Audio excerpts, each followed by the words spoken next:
शहरातून जाणाऱ्या राष्ट्रीय महामार्गाचे काम अनेक दिवसांपासून रखडलेले आहे. रस्त्यावर मोठमोठे खड्डे पडल्याने धुळीचे साम्राज्य पसरले.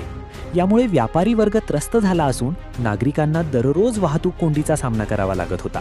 तसेच अनेक अपघातही रोज घडत आहेत. या गंभीर परिस्थितीबाबत प्रशासनाला निवेदने देण्यात आली, आंदोलनाचे इशारे देण्यात आले आणि प्रत्यक्ष आंदोलनही करण्यात आले. मात्र राष्ट्रीय महामार्ग विभागाकडून कोणतीही ठोस कार्यवाही होत नाही. या पार्श्वभूमीवर मंत्री दादाजी भुसे यांनी आढावा बैठक बोलावली. विशेष म्हणजे या बैठकीच्या काही तास आधीच प्रशासनाला जाग येत रस्त्यावर डांबर टाकून खड्डे बुजवण्याचे काम तातडीने सुरू करण्यात आले.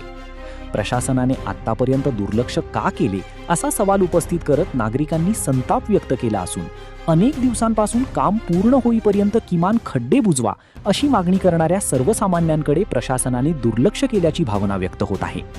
उद्याच्या बैठकीपूर्वी सुरू झालेल्या या कामामुळे राष्ट्रीय महामार्ग विभागाच्या कार्यपद्धतीवर प्रश्नचिन्ह उपस्थित झाले आहे.